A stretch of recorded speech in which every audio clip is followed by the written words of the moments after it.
Good evening, everyone. As you can probably tell, I am not Mayor Saraki.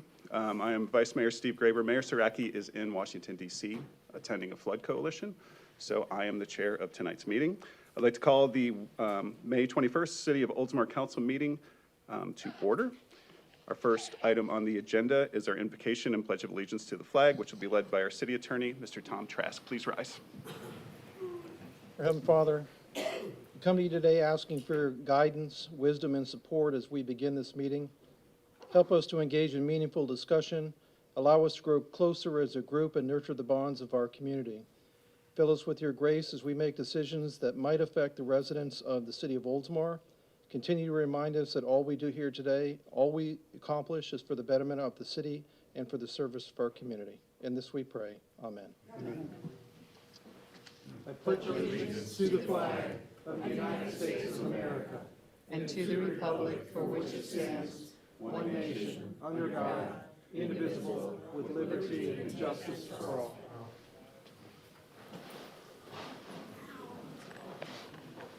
Thank you, Tom. Welcome. The next item on our agenda is the open forum. Each speaker will be recognized once and will be limited to 5-minute presentation on any subject other than a public hearing, which is item number 12 on tonight's agenda. I will call on you one at a time if you wish to speak. Please make sure you state your name and your address for the record. I will start on this side of the room. Would anybody wish to address council? Suda, raise your hand first.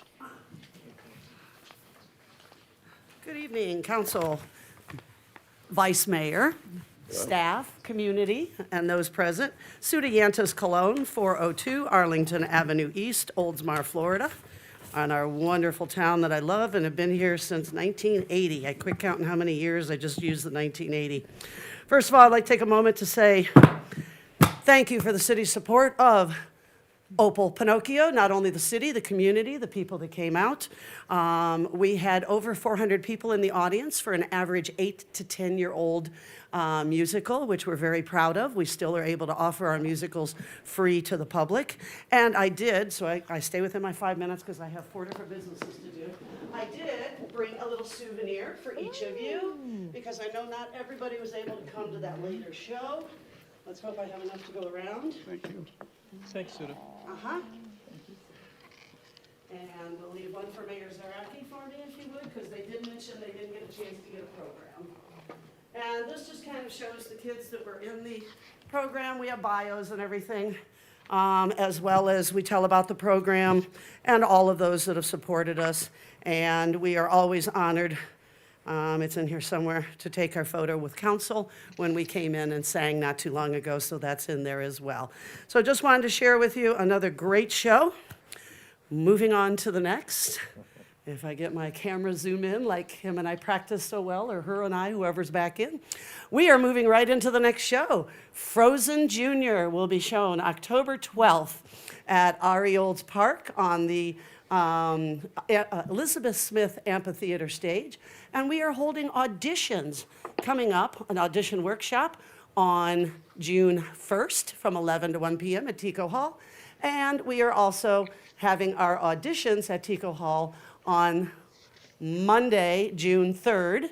And everyone is invited from ages 8 to 18.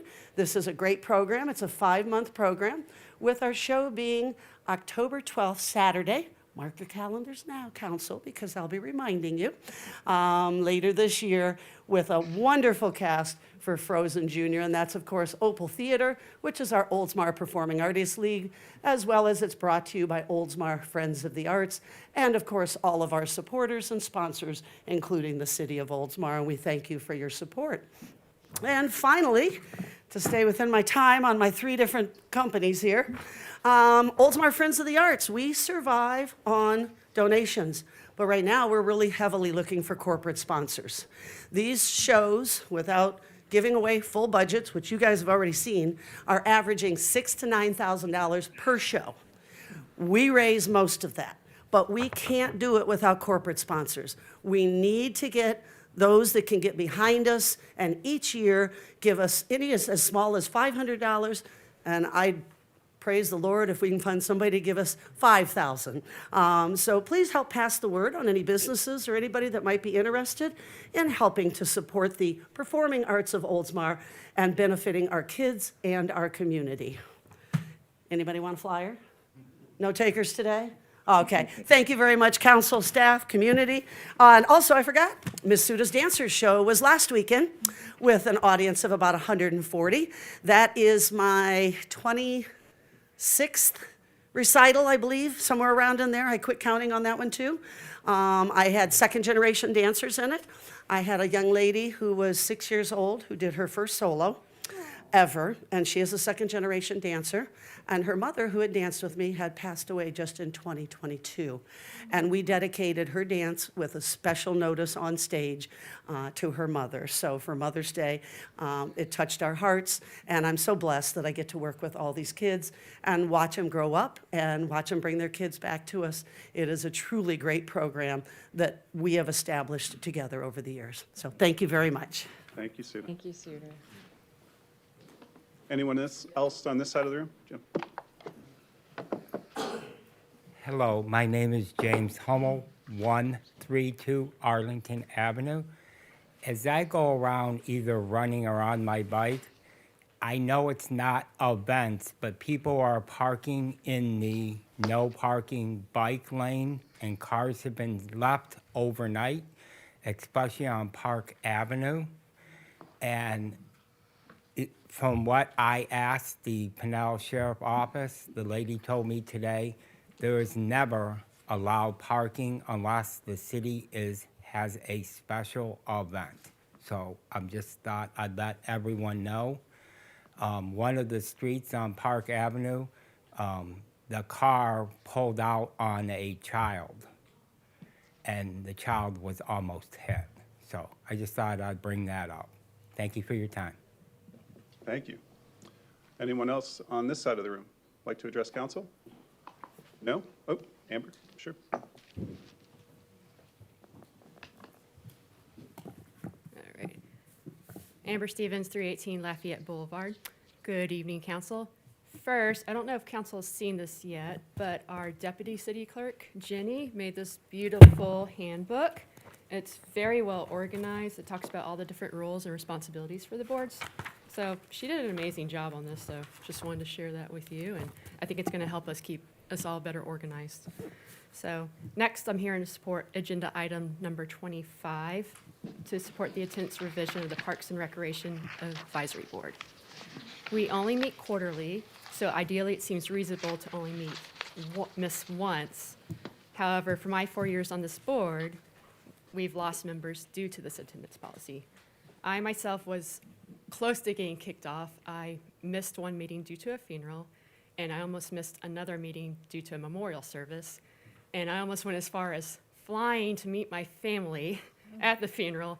And Nixon told me I was being ridiculous. Don't do that. And that's when we started having this conversation saying, we need to probably revise this because our board does have harsher standards. And it's not like we have 10 residents applying each time. We're just a board of volunteers. So just, keep that in mind. We even have one coming tonight. Tina, not sure where she is, but, oh, hi, Tina. She is here, so we're excited to have her on the board. So I'd ask for your support to please change this resolution to allow 2 excused absences in a 12-month period with the board approval. And lastly, I want to express some thoughts on agenda item 24, increasing the composition of city council members and mayor. I'm not completely against this, but I'm not completely for this. I share similar thoughts to Ms. Gannon. I think you do need to get more public opinion on this, whether that be through surveys, ad hoc committees, maybe a referendum. I know that's not required, but maybe that could be on the ballot for the upcoming elections. It would just give us a better idea of what the residents think. I know it was recommended 2 years ago for compensation increase by the Ordinance Review Committee, which Mr. Graber was also a part of. However, at that time, this council voted no on it. So I just would want to know what changed, why there's more support now. And not that that's a bad thing. Opinions change, but I think that's something that should be revisited. It's only a small amount, but it does add up $7,600 the next 3 years. So could that money be better used somewhere else? Could we use that for city staff, city trainings? I hear every summer that everyone wants sunshade sales for the playgrounds, but that costs anywhere from 3 to 30 grand. So we need to remember those kind of things. But I lived in Arizona, and you couldn't go out past 10 in the morning, and you couldn't come back to 10 at night. So maybe boo-hoo to those people. Maybe they spend a summer in Arizona. But anyway, I would encourage you to ask residents what they really think before you guys make this decision. So that is all I have. So thank you. Thank you, Amber. Thank you, Amber. Does anyone else wish to speak to the council? Okay, with that, I will close the Oldsmar Open Forum. Next item on our agenda is our community minute, which will be read by our city clerk, Kristen Garcia. Thank you, Vice Mayor.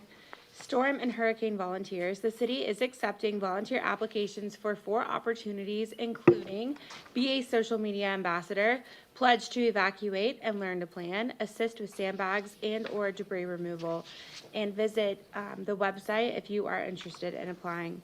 The 2024 Janice Miller Citizens Academy will run September 5th to Thursday, November 7th, except for Halloween.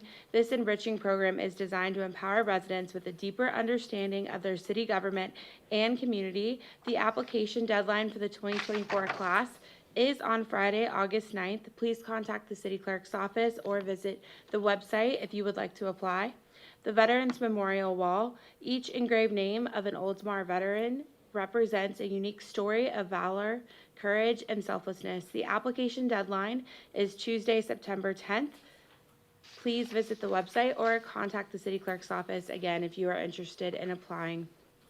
Thank you. Thank you. The next item on our agenda is approval of additional new agenda items, which are items 8, 9, 10, 11, 24, and 25. I'm looking for a motion to approve. So, second. A motion and a second. Any discussion? Sensing none, all those in favor signify by saying aye. Aye. All opposed? Motion passes. The next item on our agenda is our consent docket, and this will also be read by our city clerk, Kristen Garcia. Thank you, Vice Mayor. Item 1, approve minutes of May 7th, 2024 council meeting. Item 2, approve payment to legal counsel for April 2024 legal services. Item 3, approve and execute work order number 3 for the design of the Oldsmar State Street Drainage Ditch Improvements Project to WSP USA under the city's General Engineering Services Contract 2023-002 RFQ.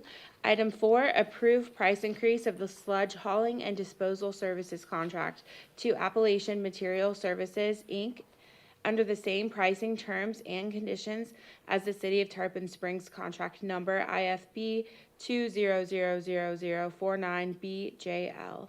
Item 5, approve awarding contract to Vortex Services LLC for manhole rehabilitation for the same pricing terms and conditions of the HGAC Cooperative Contract TP 0718. Item 6, authorize city manager to reimburse Pinellas County for annual ambient water quality monitoring services performed. Does anyone wish to pull any items from the consent docket?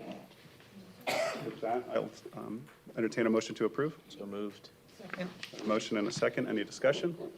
Nope. Sensing none. All those in favor signify by saying aye. Aye. All Aye. opposed? Motion passes. Next item on our agenda is item number 7, which is the presentation and proclamation for Emergency Medical Services Week, and that will be handled by Councilmember Andrew Knapp. See a big crowd in the back. Yeah, for sure. They're all here for the presentation, not for me. All right, good evening, everybody. I'll be presenting the proclamation for Emergency Medical Services Week, and that'll be followed by a presentation by Captain Dave Young. Emergency Medical Services Week. Whereas emergency medical services are a vital public service, and whereas the members of emergency medical services teams are ready to provide life-saving care to those in need 24 hours a day, 7 days a week, and whereas access to quality emergency care dramatically improves the survival and recovery rate of those who experience sudden illness or injury. And whereas emergency medical services has grown to fill a gap by providing important out-of-hospital care, including preventive medicine, follow-up care, and access to telemedicine. And whereas the emergency medical services system consists of first responders, emergency medical technicians, paramedics, emergency medical dispatchers, firefighters, police officers, educators, administrators, pre-hospital nurses, emergency physicians, trained members of the public, and other out-of-hospital medical care providers. And whereas the members of emergency medical services teams, whether career or volunteer, engage in thousands of hours of specialized training and continuing education to enhance their life-saving skills. And whereas it is appropriate to recognize the value and the accomplishments of emergency medical services providers by designating Emergency Medical Services Week. Now, therefore, I, Andrew Knapp, on behalf of Dan Saraki, Mayor of the City of Oldsmar, Florida, do hereby proclaim the week of May 19th through 25th, 2024 as Emergency Medical Services Week. This year is the 50th anniversary of the first EMS week, and the theme is, quote, honoring our past, forging our future. I encourage the community to observe this week with appropriate programs, ceremonies, and activities. With that, Captain, team, everybody.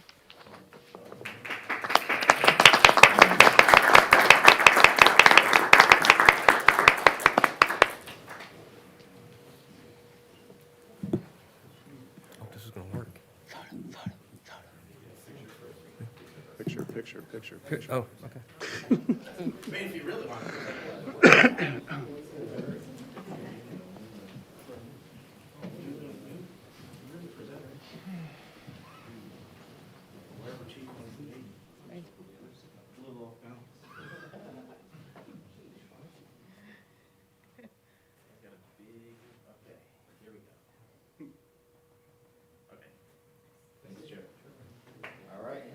What a group, what a group.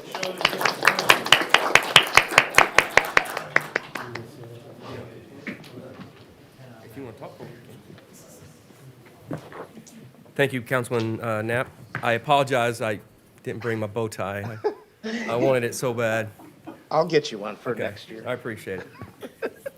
So, yes, I'm Captain Young with Oldsmar Fire Rescue, and I'm going to present everything about EMS and how we're funded and how it all started for Oldsmar. So, oh, it works. Okay. So what is EMS? EMS is anything that is pre-hospital. They found 50 years ago, or actually just over 50 years ago, that there was a need for pre-hospital care. Our doc just today explained that he met the first guy that ever did a pre-hospital intubation on a patient up in Pennsylvania. The guy is still around, and he is a pioneer in our field.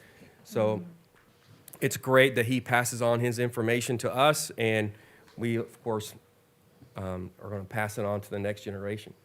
So within the EMS system, we work with public safety, we work with emergency management, public health, and all other ongoing health care, from doctor's offices to ERs to whatever else can be out there for us.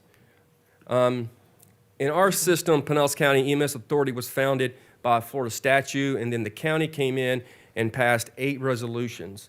And those resolutions developed the level of service that we respond with, our dispatch protocols, our EMS districts, which we have 19 of them in this small little county, our foundational units, which are the units that they fund and pay for, and then any other allowable cost, which I'll talk about here shortly. With those resolutions, they developed a dual response system. So a lot of people may ask you, why is there a fire truck and an ambulance going to every little call? Well, that's how our system was built. We have a certain amount of time to get there, which is usually quicker than the ambulance. Like I said, we have 19 municipalities in the system, and the county also contracts through that authority with a private company to run Sunstar transport. And then our transport units over the last, 4 or 5 years have been given the opportunity to transport a lot more. We've given them more freedom. Because that unit is there, if the county is busy, then we can just transport instead of waiting on scene. All right? So under that funding and that authority, the agreement that they have with us in Oldsmar is that they will fund the EMS captain's position, which I'm currently in, at 75% of my salary and benefits, or whatever that position is. The vehicle that I have, and that vehicle gets replaced every 7 years. They fund 1 paramedic per shift, so a total of 3. And then they pay for some maintenance on our engine. Not all maintenance, right? That's pretty expensive.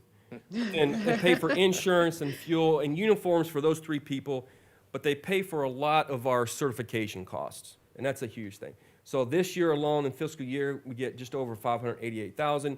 Next year, we'll get $641,000 from the authority, and the increase is just due to salaries increasing, cost of stuff going up. All right. So this is our funded unit. The top one is our truck, which they're in right now. That's the unit that goes out first. The engine on the bottom picture there is our backup. So these trucks are, not off an assembly line. They're man-made. They tend to break and go down often. So we have to have 2 units to maintain that level of service. Okay? And we're in the process of replacing our truck. Trucks now take a year or more, sometimes 2 years to build. I think we had it budgeted last year, and we won't see it until the end of this year. So, these are our response apparatus for our rescues. Our top one is a rescue that our city has funded. We've had a rescue in our city since 2004. The bottom picture is a utility that we've kind of tricked out to use both as a rescue unit and as a utility unit. So if our rescue unit goes down for maintenance, PM, whatever, our crews can step into that unit in the bottom, the pickup truck, and still run calls and stuff. They just can't transport. Well, good. So also with that authority and our agreement with the county, they supply us with all kind of equipment, right? All of our equipment from St. Pete to Tarpon is the same. They supplied us computers this past year. The monitors that you see there are cardiac monitors. We can do 12 leads, all kind of stuff with them. We have new software for EMS reporting. But just those monitors alone, I have numbers, in or around $37,000 per monitor. And that's a lot. Don't drop it. So we have 3 at our station, and so you can only imagine how many monitors are in the system itself. Sunstar has 80 ambulances, and so they probably have 120 of them. So it's a lot. All right. So then, for training, so the county takes care of some of our training, but we go off on our own, and we try and come across some training that we normally don't come across too often because the county tries to take care of everyone together. But we came across this stuff that was totally free for us, and it was an opportunity that we couldn't pass up. Those are pig trachs and lungs.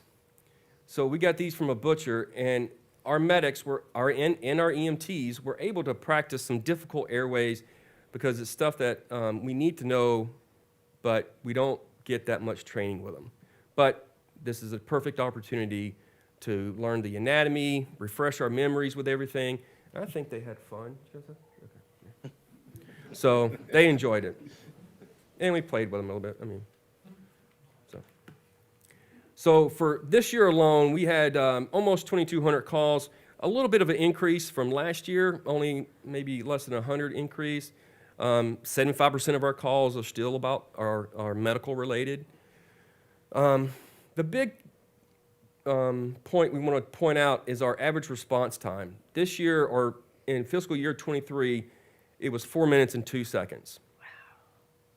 In '22, it was 4 minutes and 36 seconds. So it's gotten better. Our response compliance with the county, so they want us on every call to be on every call within 7.5 minutes, 90% of the time. So in 2023, we met that, blew it out of the water at 97%. In 2022, it was 95%. So we're moving in the right direction when it comes to that. These are our crews. We're missing a couple people, but here they are. Tonight, we have C shift here. So I think they like working here, so. Right? Okay. Smiles back there. Yeah, I see smiles. So I want to say it's a big thank you from me because, I've been here a while and I've been able to do a lot of training with them and like the pig trakes and stuff, I was given the go-ahead, just, yeah, go do it. It caused a little bit of a mess, but it was training that you can't pass up. We have one guy here that's going to be certified as one of our newer medics in hopefully a couple of weeks, and we'll be on track to be fully staffed. So that's it. If you have any questions, bow tie. Bow tie. So thank you. Fantastic. Thank you.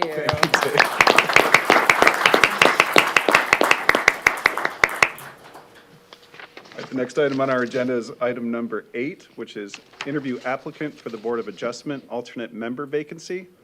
So the Board of Adjustment has a vacant alternate member position due to the resignation of regular member David Enos and subsequent appointment of alternate member Howard Steffensmeyer to the regular member position. If appointed, the applicant would fill the unexpired term expiring on June 20th, 2026. We received an application from Sandy Kahn. Is Sandy here? Okay. Do we need to? If not here, perhaps we should postpone to the next meeting? Postpone until, Yeah. it's the June 4th meeting?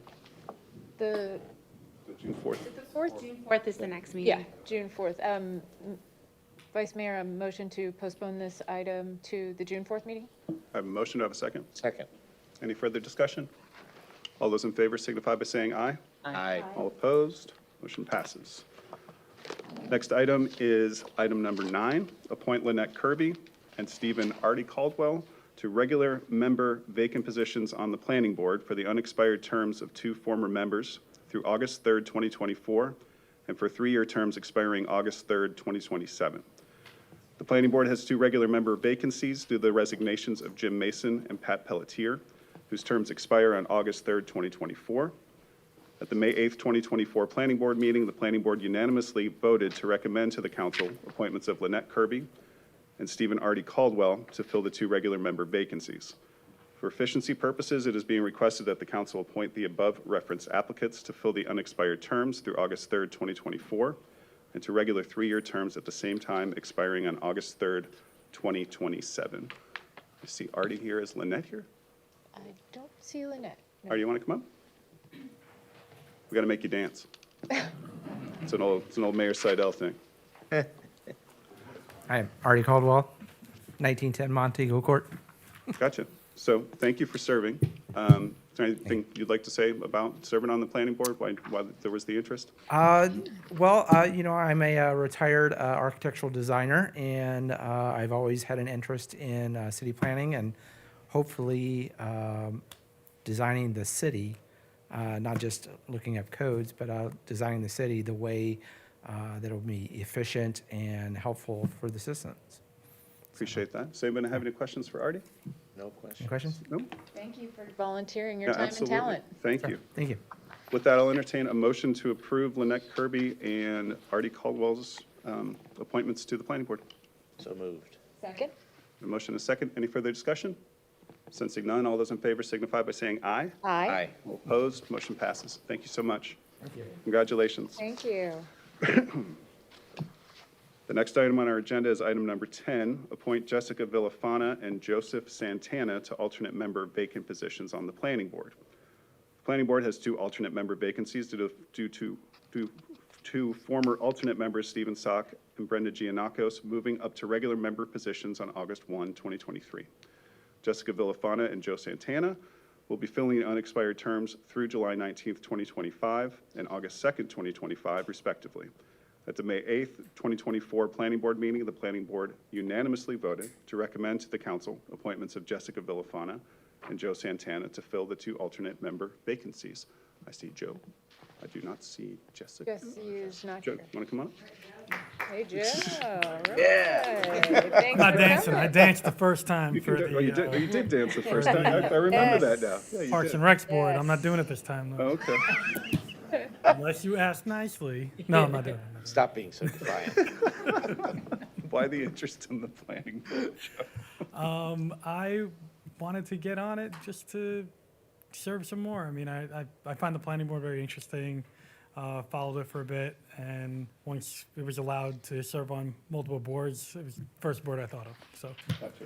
You're serving on the Parks and Rec Board now, correct. and then you're on the Citizens Advisory Committee for Forward Pinellas as well. That is correct.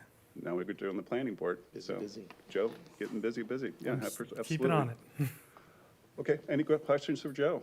No questions. Thank you for volunteering. Thank you so much for your time. service all Thanks, around. Council. I'll entertain a motion to approve Joe and Jessica's appointments as alternate members to the planning board. So moved. Second. A motion and a second. Any further discussion? All those in favor signify by saying aye. Aye. All opposed? Motion passes. Thank you, Joe. Next item on the agenda is item number 11, appoint Tina Marie Richardson to the alternate member vacant position on the Parks and Recreations Advisory Board. Parks and Recreation Advisory Board has 1 alternate member vacancy due to former alternate member Stephen Phillips moving up to regular member position on March 5th, 2024. Tina Marie Richardson will be filling the unexpired term through September 20th, 2025. At the May 13th, 2024 Parks and Recreation Advisory Board meeting, the board unanimously voted to recommend the appointment of Tina Marie to fill the alternate member vacancy. Tina Marie, you here? She's ready. Come on up. Come on. Hello, everybody. Tina Marie Richardson, 507 Federal Street. Longtime Oldsmar resident, 42 years. Professional dog trainer, graduate of the University of Washington's Applied Animal Behavior Program, beekeeper as well here in Oldsmar, and vice president of the Women's Club. Thank you for the appointment. I'm looking forward to serving the community. I very much enjoy outdoors and enjoy our parks. Looking forward to making some improvements and helping out.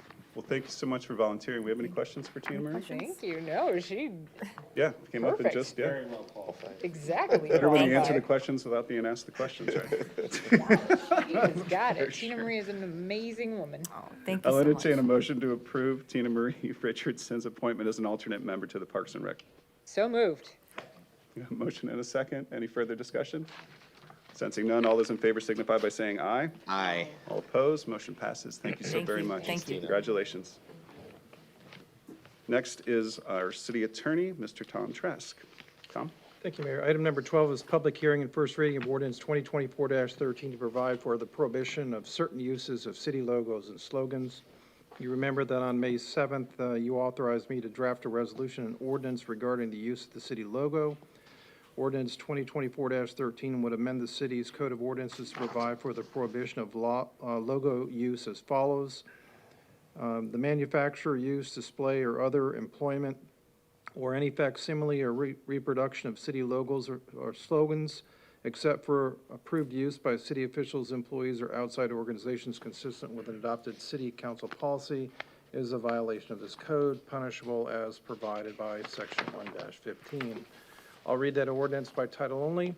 Ordinance 2024-13, an ordinance of the city of Oldsmar, Florida, creating section 38-3 to chapter 38, offenses and miscellaneous provisions of the Code of Ordinances of the city of Oldsmar, to provide for the prohibition of certain uses of city logos and slogans, providing for conflict, providing for severability, providing for codification, and providing for an effective date of this ordinance. That was the first reading of ordinance 2024-13 by title only. Thank you, Tom. City Manager, any remarks? No, No staff presentation, no applicant presentation? no. Okay. It is a public hearing, so I will open the public hearing. Does anyone wish to speak for or against this ordinance? With that, I will close the public hearing. Will entertain a motion to approve. So moved. Second? A motion and a second. Any further discussion? Sensing none, I'll ask for a roll call, please. Vice Mayor Graber, Yes. Councilmember Grimes, Yes. Councilmember Knapp, Yes. Councilmember Gannon. Yes. Ordinance 2024-13 passes on a first reading with 4 votes for and 0 against. Thank you. Item number 13 is adopt resolution 2024-21, establishing the candidate qualifying period for the March 11, 2025 municipal election and the date when the city council will adopt the final ballot language. As some background, Article 6 of the city charter states that the qualification period dates will be based upon the date the council adopts the final ballot language. The final ballot language is due to the supervisor elections on December 31st, 2024. The city clerk recommends final ballot language adoption be set for the December 17th council meeting. The qualifying period for the March 11th, 2024 municipal election will be Tuesday, November 12th, beginning at 8 a.m. And ending on December 10th, 2024 at 5 p.m. I'll read that resolution by title only.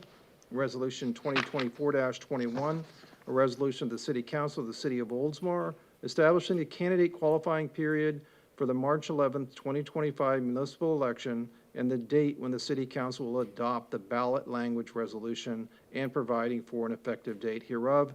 That was the reading of Resolution 2024-21 by title only. Thank you. I'll entertain a motion to approve. So moved. Second. Motion and a second. Any discussion? Councilmember I Gann? wanted to let you guys know and let our clerk know that I will be by next week to fill out my statement of candidate to run for mayor. So I fully intend to be on that ballot when we approve it in December. Well, congratulations. So got a motion and a second. Anybody want to follow that discussion? Probably leave it there. Sensing no, all those in favor signify by saying aye. Aye. All opposed, motion passes. Item number 14 on the agenda is consideration of ordinance 2024-06, amending section 1-15, general penalty, continuing violations, nuisance conditions of the Code of Ordinances. In your packet is a proposed ordinance that I have prepared. It's ordinance 2024-06. This particular ordinance is a request to change or amend section 1-15 to take out some language.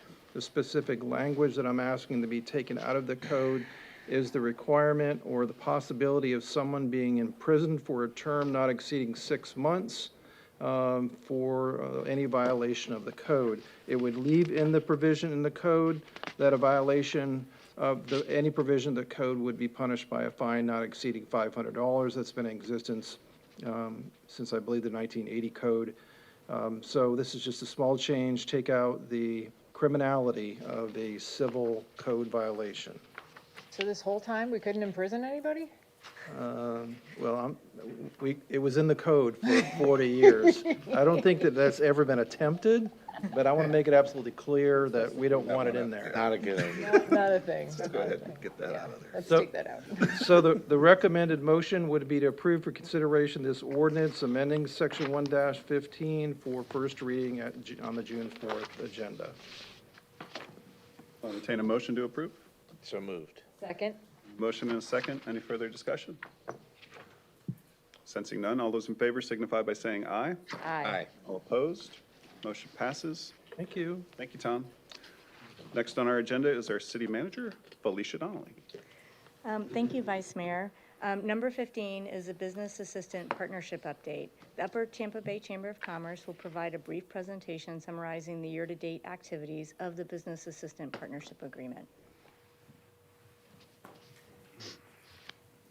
Who's the lucky, we got both of them. Oh, Wow. And Vice Mayor, Tom can probably attest to this. For the record, I would like to note that Mayor Beavis is the one that started the singing and dancing. Oh, sorry, forgive me. Forgive me. For the record. Is that right, Tom? I didn't know. I'll admit when I'm wrong. I'm sorry. Thank you, Mayor Beavis, for that wonderful tradition you've begun for all of us.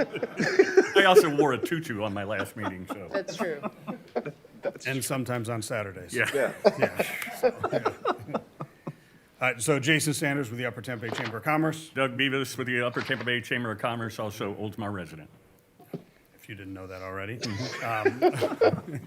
We're also here with a lot of our board members as well, so I want to recognize them, including Jamie Ballard, our current chair, so she'd like to say hi.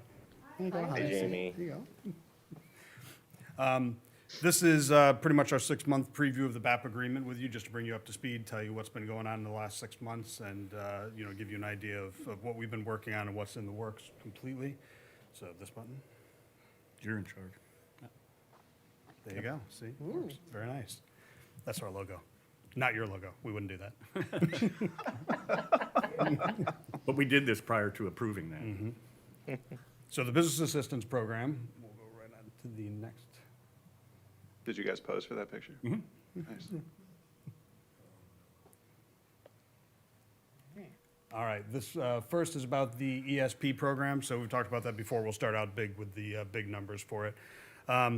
The ESP program for Pinellas County is still going on, which is the Penny for Pinellas money that they set aside, and they've set aside money for the businesses to enhance, help develop, retain businesses in the area.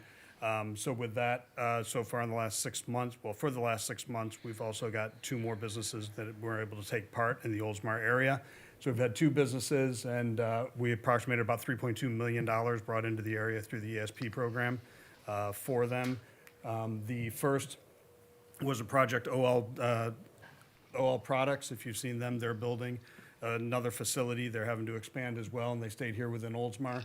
For their portion, they got $1.1 million from the ESP program for them.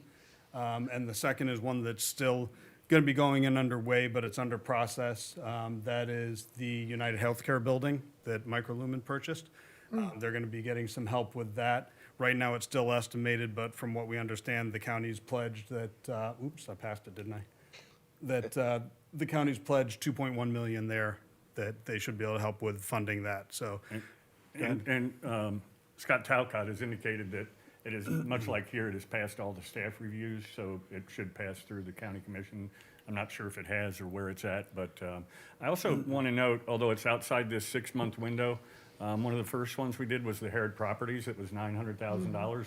And while it's outside of this particular window we're presenting on, we did a windshield tour recently and went to both Edmonds and Belock. I can't remember their new name.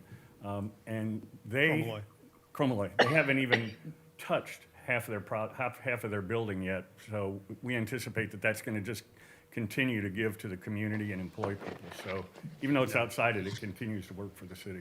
Cromalloy is having the same problem as we do with the fire trucks, which is pretty much all the equipment that they need to bring into the facility that they want to do to expand is 2 to 3 years out. So they're going to be continually bringing that in over the next 2 to 3 years. But they say within 3 years they should be fully going and fully staffed. So they'll be bringing in more employees and everything as well and be running full speed. So that'll be a good thing for us once they get going. So the We Mean Business that we do, we go out and visit the businesses once a month, check with manufacturing companies and other Oldsmar businesses in the area to get to know them, see what they do, why they're here, what brought them here, why they stay. We did several of those, 8 year to date so far with that. Actually, it's the end of the month for us, so we have 2 again on Friday. Tentatively, we got 1 locked and tentatively the With whom? second one. Yeah. With whom? One of them is, what is it called? Carpet Center, Flooring International. And then another one is a nonprofit. I don't want to spoil it, but it's a nonprofit that's back on Roberts. And I went by there today, pretty heartfelt. So I understand the mayor cannot go. He won't be back, but we'll see if the vice mayor can go. We haven't Yeah, tried. you're welcome to join us if you'd like. I would love to. Yeah. Try to see if I can get there. They're actually great visits, so that you'd all, benefit by joining us at some point, if you can substitute in for someone. It's funny, when we've gone to some of these, when we walk away, you can say this, we go, holy crap, right here in Oldsmar? I mean, if you've ever been to Microlumen, that's one of those that you go, right here, So we've done everything from pawn shops to Microlumen and everything in between. All right, we also help honor the local businesses with the Business of the Quarters. Shaker and Peel here, Ally Restoration. Also, we've done in the past 6 months with that for the third and first quarter. We continually do that, and you guys take a big part of that at the council meetings as well, so we appreciate that. We have a seminar series that we put out. We do a couple seminars a year, maybe 3, depending if we can fit it in. The most recent one we did was called Permitting 411, with some help from Matt Jackson. We put together a couple hours of anything and everything you'd want to know or questions about permitting. You know, what you should, what you shouldn't, what you should look out for, who to ask questions to, just to try to make it easier. And what we did for that one was we invited all contractors, developers, real estate agents, anybody that may apply that may be in the area to come in and have things like that, or be. Management companies. Management companies, right. So just to give them a better overview of what to look for. And it actually was great. It went a little longer than it usually would because we had a lot of questions. They had a lot of pertinent questions about what if this, what if that. Here's some experiences we've had. And some of it falls on the county as well, but Matt did a great job saying, here's what you need to do, here's what you need to bring to the city, here's how we can help you. So I think it was very beneficial for everybody for that. And Might shortcut a lot of problems. I think one of the main takeaways was if you even think it needs a permit, it probably needs a It permit. probably does. Yep, exactly. We also have our trustee luncheons that we put on. We've had 6 of those so far. And they're very good luncheons, actually. Same thing, we have a little lunch, we have a little discussion, question and answer period.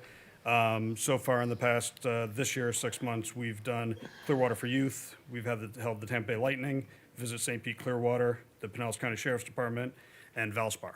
And so that's good, a lot of good contacts, a lot of good information. You get to hear about a lot of things you might not normally come across with that, so they're very educational for that.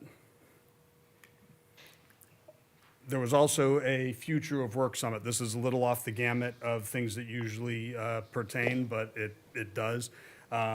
We helped in collaboration with City of Safety Harbor, this Future of Work Summit. And if you didn't hear about it or don't have the information on it, you should probably reach out and request it. They had a lot of great information that was put up about all of the kind of the future of the region as far as the work, employees coming in, living. They did a really good job in there with population increases and everything else projected, short-term and long-term. So it's a good thing to look over if you want to take a look at it and just kind of see what they expect for our region here in the next 10 years. It was really nice because they did a great thing. The Florida Chamber of Commerce brought some numbers, but they had 2 different panels. One was manufacturers and one was the educators in Pinellas County with the what's his name, supervisor of the education, what's it called? The superintendent, yeah, of schools. So it was very well attended, and we may try and do something like that as one of our next summits with maybe some different panels for here in Oldsmar.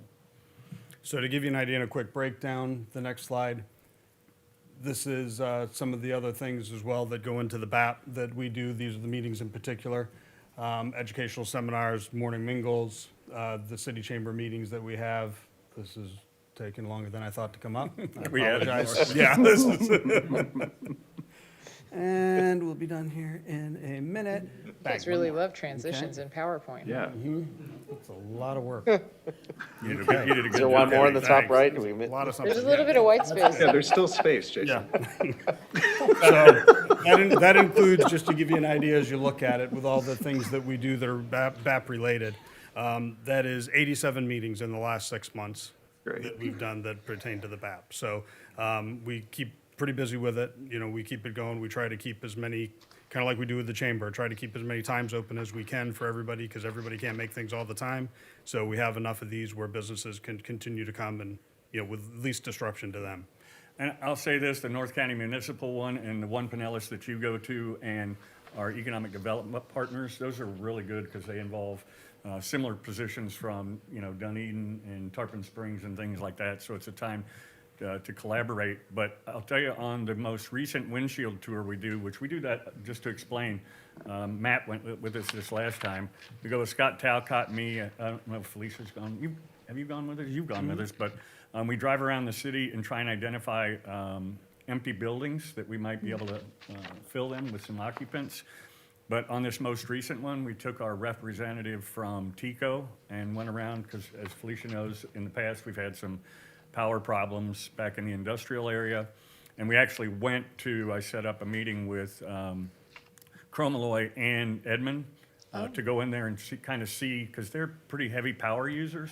And so I know Tico has reached back out to Edmonds to see if there's some opportunities to help them with their power supply. And you probably can relate to that, you know, power supply, power backup, you know, things like that. So I don't know how yours is, but when some of these go down, I remember Carl Senior used to say, when it would go down for, you know, a whole day and you got to reset everything. I assume that's probably similar to you guys.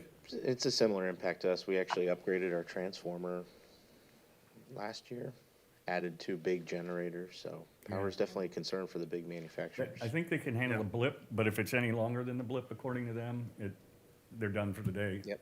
Wasted product, wasted time, so. Yeah, absolutely. That was very helpful with them.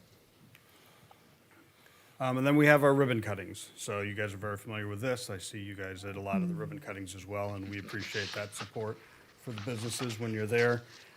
We had 8, I think, ribbon cuttings that we've done? 7 or 8, yeah. 7 or 8, yeah.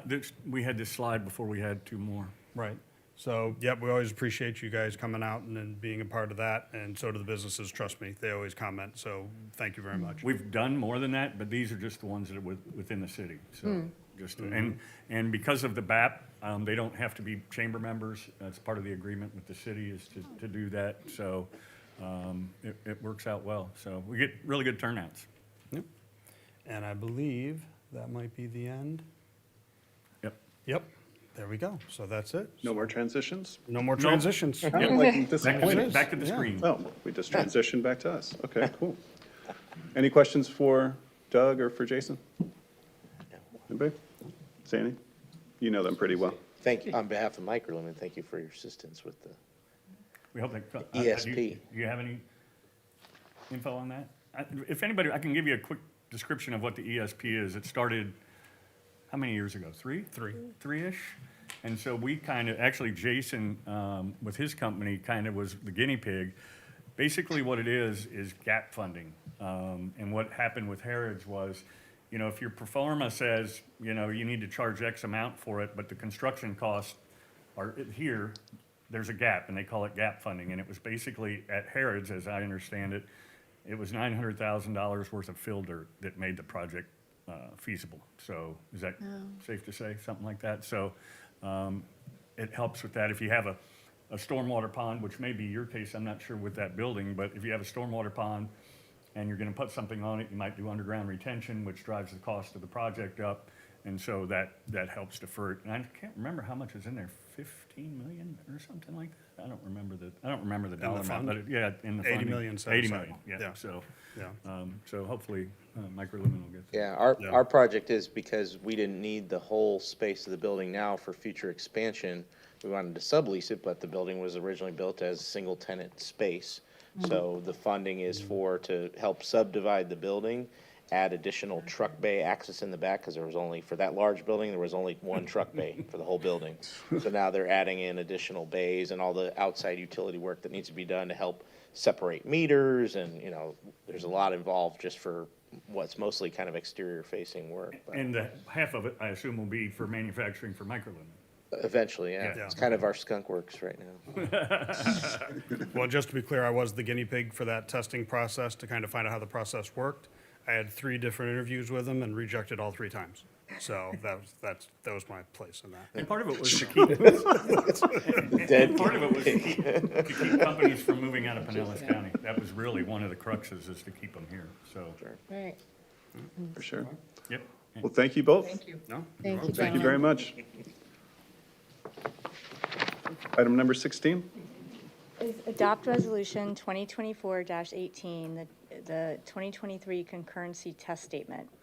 The intent and purpose of concurrency is to ensure that public facilities and services needed to support development are available concurrent with the impacts of such development. Public facilities and services shall be available at the time of development impact. Development will not degrade the adopted levels of services for facilities or services as adopted in the comprehensive plan, and development orders or development permits shall not be issued if development will degrade levels of service. This agenda item represents the 2023 concurrency test statement in accordance with the Land Development Code, Section 11.2.2.2 concurrency test statement and monitoring system. The planning board met on May 8th, 2024, and recommended that the city council adopt the 2023 concurrency test statement as presented by a vote of 4-0. And so I will read the resolution by title only. Resolution 2024-18 is a resolution of the City Council of the City of Oldsmar, Florida, adopting the 2023 concurrency test statement pursuant to the requirements of the Land Development Code, Article 11, and providing for an effective date hereof. Staff recommends approval. The report is attached to your agenda. Okay, thank you. With that, I'll entertain a motion to approve. So moved. Second? Motion and a second. Any further discussion? Sensing none, all those in favor signify by saying aye. Aye. All opposed, motion passes. Item number 17 is adopt resolution 2024-20, adopting the city logo policy. On May 7th, the council authorized the city attorney to draft a resolution and ordinance regarding the use of the city logo. Resolution 2024 adopts a policy regulating the use. The city logo use policy is in the Exhibit A. I will read the resolution by title only. A resolution of the City Council of the City of Oldsmar, Florida, adopting a policy regulating the use of the city logo and providing for an effective date hereof. Staff recommends approval. Thank you. With that, I'll entertain a motion to approve.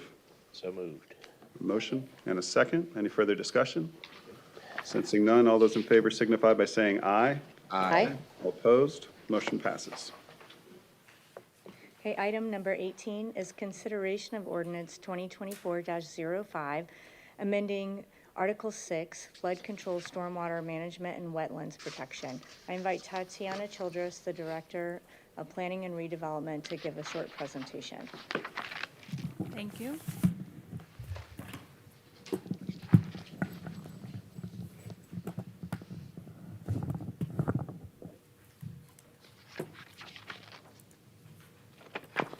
Tatiana Childress, City of Oldsmar Planning and Redevelopment Director. So as Felicia mentioned, this is the City of Oldsmar floodplain ordinance amendment, case 2304. I don't have any cool transitions in my PowerPoint presentation. It's just very brief. So why do we have this floodplain ordinance? So the City of Oldsmar joined the National Flood Insurance Program, NFIP, in 1971. And is referred to as the participating community. Participating communities agree to Title 44 of the Code of Federal Regulations, which specifies the minimum requirements for structures protection under the NFIP. So those communities that exceed the minimum requirements are rated by FEMA in the community rating system, the CRS, and received flood insurance discounts. So currently, the City of Oldsmar is Class 6 with over 2,000 points that are verified, as demonstrated in this table.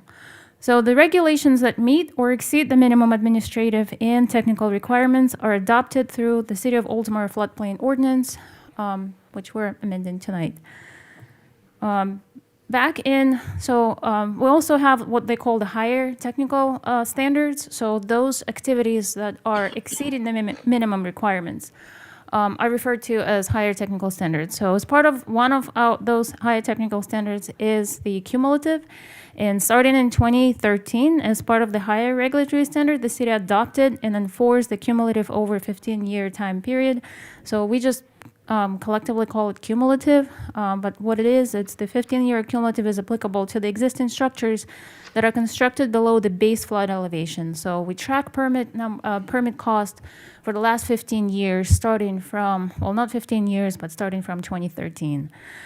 So any improvements made on those structures shall not exceed the allowable 50% value of the structure over the period of 15 years, and improvements that exceed the 50% of the value of the structure would require the structure to comply with all of the current floodplain regulations.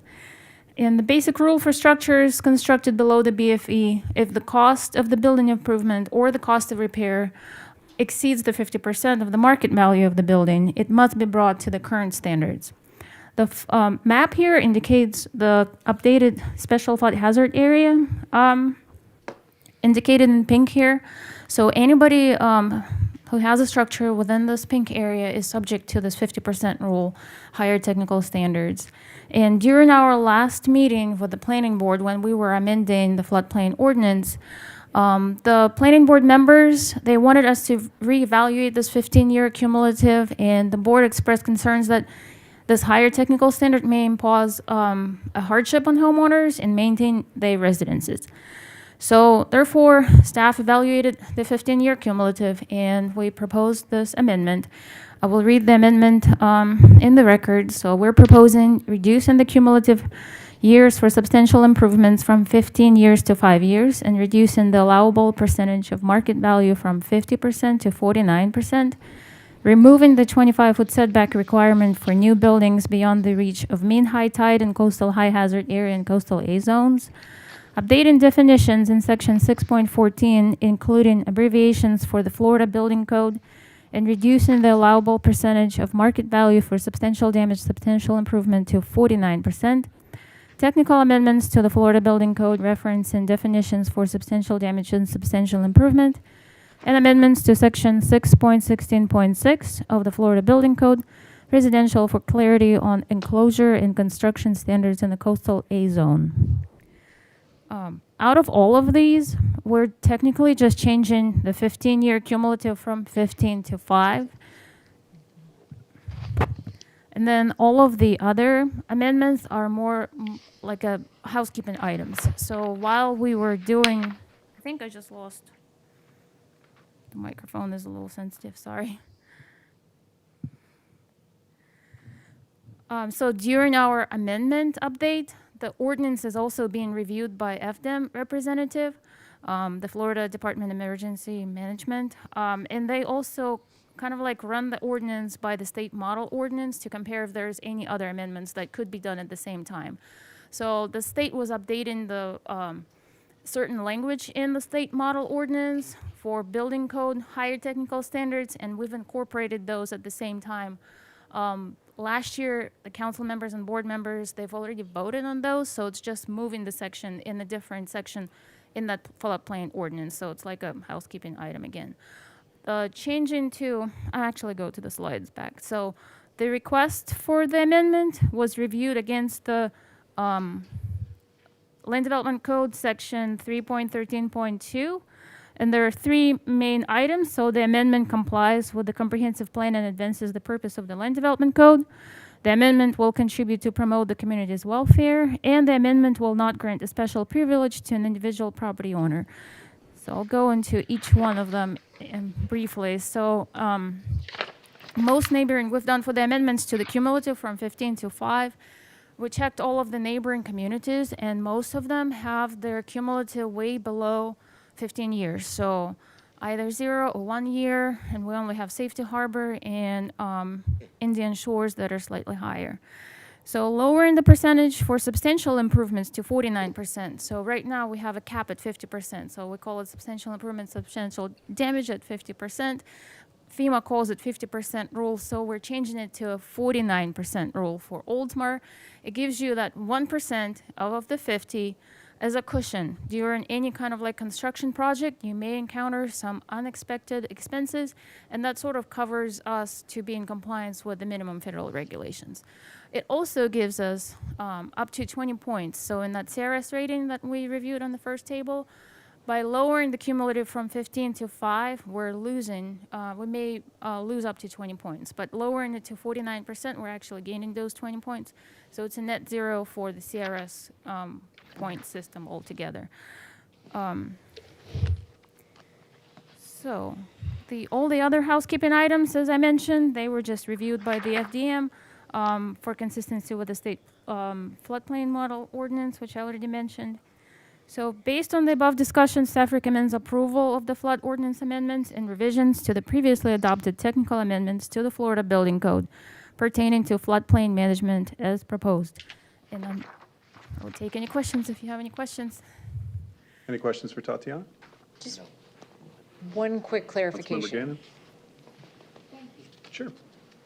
So by reducing the cumulative from 15 to 5, we are in effect encouraging our residents to make small permitted improvements to their property to protect against potential flood damage, while also still maintaining that discount we get on flood insurance by changing it from a 50% to 49%. So we're not really giving up that much. It's just 1%, right? Correct. And Okay. 5 years, it's really the time when you may replace doors, windows, or roof replacement. So 15 years is really difficult with the cost of construction continuously increasing. So if you had a major project and you say exceeded or you're close to your 50%, and then something happens, Right. we don't want to put residents in a situation where they've already completed a project and they're thinking, okay, next 15 years, but something happened and they're not able to maintain. So there's like a maintenance item, like a AC replacement. So those items are very costly these days. So cumulatively, we're still going to be tracking them for 5 years instead of 15. So it's very difficult for staff to go back 15 years to find all of the permits. And it's still consistent with the higher technical standards because FEMA doesn't allow it. Requires you to estimate each at 50%, but it doesn't require you to do the cumulative. So the cumulative is the higher technical standard, and that cumulative, as I mentioned, for most neighboring municipalities is set at 1 year to prevent maybe like sequential projects on the major remodeling. But this Yeah. is really just to help residents with the costly maintenance of the home improvements. How is that 5-year period calculated? Is it from the time you pull the permit for the project you want to do right now, and then 5 years after that? So it's from, say, you're doing major project, and then there are incremental inspections that are required, sequential inspections. So it's from the time of the last inspection. So it's not when the permit was Okay. issued. So when that permit is closed, so you did an addition in 2020, and then it took you maybe a year to complete that addition. So when the final inspection from the building division, that's when we count Forward. that. Okay. Yes. Thank you, Tatiana. You're welcome. Any other questions? We don't need to read the ordinance. No, we don't need to read it. So the recommended motion would be to set this for first public hearing on June 4th. Okay, I'll entertain that motion. Second? Motion and second. Any further discussion? Sensing none, all those in favor signify by saying aye. Aye. Passes. Thank you, Tatiana. Item number 19 is authorize the city attorney to draft an ordinance amending Chapter 70 of the Code of Ordinances to revise the water and sewer impact fees. The city's water and sewer impact fees have not been addressed in many years, and significant increases are needed to ensure the availability of funding to meet future capacity expansion as required by new development. The city contracted with Reftelis Financial Consultants to provide an update to the 2022 Comprehensive Water and Sewer Rate Study. The results of the study are included in the attached report. The consultant from Reftelis will present the summary of their work and recommendations right now to the City Council for their approval. And then staff recommends that the council direct the city attorney to prepare the ordinance to amend Chapter 70 of the Code of Ordinances. So may I invite Henry up to the...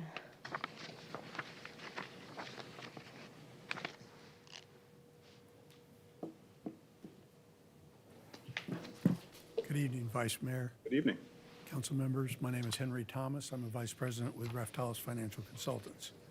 So in addition to discussing with you our recommendations on your water and wastewater impact fees tonight, I'm going to give you a little bit of background about the development of those fees and some of the assumptions that went into it, as well as some of the rules and regulations that we have to comply with.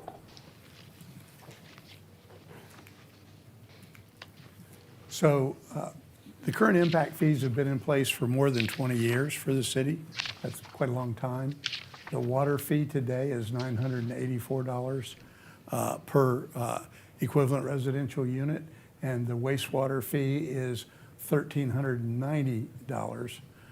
That equivalent unit factor, that is the level of service that the fees are based on, is 250 gallons per day of water or wastewater service. So the current study reflects the fact that obviously over the last 20 years, significant investments have been made into your infrastructure since those fees were adopted. Some of those investments, like the water plant that were made many years ago, still have capacity to serve new growth, but those costs were never rolled into your current impact fees. You also are looking at your wastewater treatment plant expansion. We factored that in. And obviously, one of the things that's a driver in these cost increases is just the unprecedented inflation we've seen in capital construction costs in recent years. So the idea of an impact fee is it's a charge made to new development. The idea is to recover the capacity-related capital costs. So we're asking new development to pay a pro rata share of the cost of capacity that's required to provide service to them. It's in the early years, the common way of describing it is growth helps pay for growth. So rather than existing customers paying that burden. It also obviously gives the enterprise additional resources. These monies can be used to pay directly for expansion-related projects. We can't use it to pay, for example, for a renewal and replacement of an existing facility. We can also use it to pay for debt service associated with expansion-related projects. The basis of the fees themselves were established over many years here in Florida through case law. And then in 2007, the state of Florida passed the Impact Fee Act. That law, that legislation has been updated many times since 2007. One of the most recent updates has an effect on how we're allowed to adopt those fees, and we'll get into that momentarily. But one of the keys is that you need to have a relationship where we put in the fee the cost of that new capacity, okay? But then when we spend the monies, we need to spend it on those projects that we put in the fee. So it's a dual rational nexus test is what it's referred to by the legal profession. Revenue producing ordinance is required. So you have an impact fee ordinance that states, each fund, your water impact fees are going to stay in the water fund. Your wastewater impact fees are in that fund. They're maintained separately. And then one of the things that was introduced in the original Impact Fee Act is that you cannot begin to charge the fee until 90 days after adoption. So that gives the building community the chance to factor in these higher costs into their pricing structure so that they're not paying a much higher cost that they did not anticipate when they sold a property. So some of the assumptions that went into this, in the water system, we had $38.3 million in existing water utility assets in total.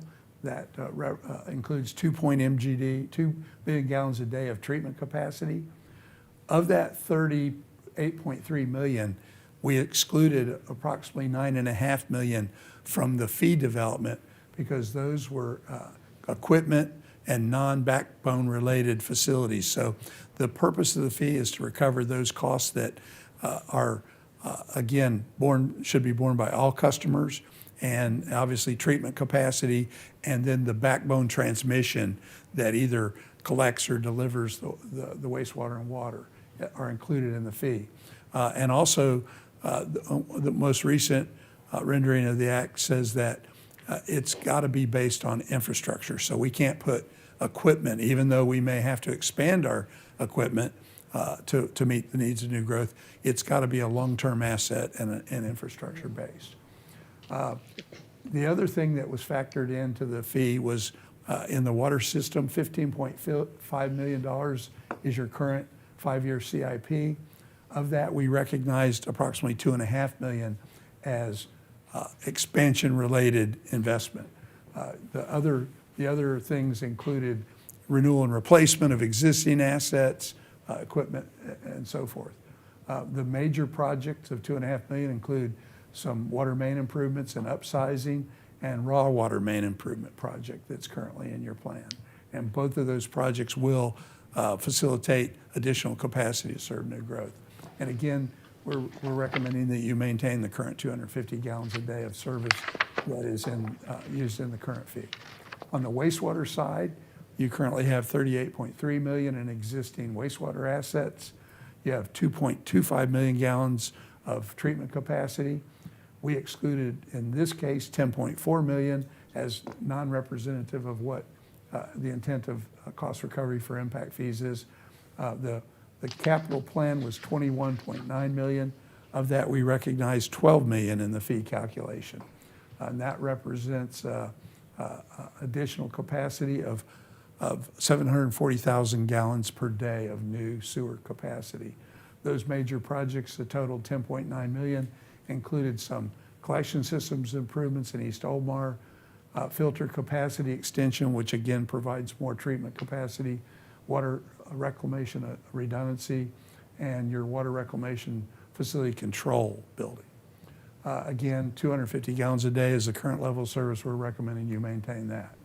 So this is a summary of the existing and calculated maximum supported fees. So based on the rational nexus and the costs both of existing assets and the capital improvements that are expansion or related and capacity related, the fee for water could go from $984 to $3,919. The wastewater fee currently at $1,390. The maximum calculated fee would be $3,131. So total impact fees would see a substantial increase from $2,374 to $7,050. That's just under a 200% increase in the fee level. Again, you haven't updated them for over 20 years is one of the things that it's driving that big of an increase. However, when we look at the statute, the most recent version of the Florida Impact Fee Act, they will only allow us to adopt at any point in time an increase of 50%.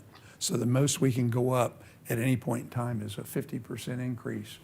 And that would result in a combined fee of approximately $3,581. And that's the 50% increase over the current fee. There's one other aspect of that act, and that is that 50% increase has to be phased in over 4 years. Obviously, the builders have a real strong lobby that has got these things enacted. So that means that the existing fee, and this is the combined fees, of $23.74 would rise to that $35.61 over a 4-year period, 12.5% a year.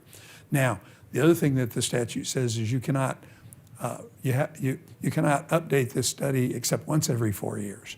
So what you're going to have to do to play catch up here is every 4 years you can adopt the next 4 years. And as I shared with the city manager earlier, and I don't know how Mr. Trask might interpret the law, but I think we've already done the study that gives you the basis, and I don't know that you would need to update the study since you're well short of what the maximum allowable calculation could be. Maybe if circumstances change significantly, yes, but I think you've got the roadmap you need to get these fees where they belong over time. And this just shows you a comparison of the water and wastewater fees with those in the surrounding communities. It's very much not a statewide comparison, but a comparison of local communities and utilities. And as you can see, because again, it's been so long since you've increased them, that even at the 5th year of the fee implementation of 50% of the cost, you would be right at the average of what the other communities are charging, and really not just the average, but kind of in the middle of the pack as well. To summarize, there's significant investment in assets since you looked at these fees. Wastewater treatment plant expansion is an important one, and obviously we're seeing big increases in capital costs, and I have no doubt in the future you'll probably be looking at the other impact fees that the city charges as well in order to keep up. In conclusion, we recommend that you adopt the fees as proposed with the following phase-in and maximum factors by statute. You review those fees every 4 years, and again, in the meeting you adopt the fees, you allow a 90-day grace period before you begin to charge. And these fees are charged at the time of permitting. So that means that anybody that comes in and gets a permit in that 90-day grace period will not see the higher fee. And that's all I have. If you have any questions. Thank you. Any questions? I have one. Councilmember Knapp? Thank you. Thanks, Henry, for the presentation. As far as the prescribed maximums go that we can't quite get to yet, that's where if we could make them that level now, that would be what we would want to do today. But 4 years from now, presumably those maximums at that point may not even be sufficient anymore. Is that fair to say? Well, it could be if you had more expansion-related projects. You know, based on my experience with the city, you're not a real high-growth community anymore. You're pretty close to your building out. So I don't know that you would have any new major projects. I think this wastewater treatment project is one of the last major projects you may face. So the cost could be different. The growth patterns could change, and then you'd want to update the study as well. So yeah, I mean, these limitations on a community that's growing really fast, that's having to put in lots of new capacity, you're constantly playing catch up. But I think, you know, if you apply these 4 years and then apply it again, I think eventually you'll get pretty close to where you need to be. Significantly. Yeah. Okay. That's all I had, Vice Mayor. Thank you. Thank you. Councilmember Crumbs? Thank you, Henry. Thank you. The recommended motion is to authorize the city attorney to draft an ordinance amending Chapter 70 of the Code of Ordinances to revise water and sewer impact fees. I'll entertain a motion to approve. Second. Motion and a second. Any further discussion? Sensing none, all those in favor, yes? I was just gonna say, for all the reasons you just said. No, absolutely. I No, mean, for sure. 10 million in CIP for AWT plant and 2.5 million for reverse osmosis. Guess what's going to happen in 4 years, right? It's just like, Yeah. okay, well then, are we going to keep chasing? 20 years. I'm disappointed that the fees were not increased, you know, over the past 20 years, but I'm glad we are undertaking to do this now. Growth pays for growth. That's true. Any other discussion? Nope. Got a motion and a second. All those in favor signify by saying aye. Aye. All opposed, motion passes.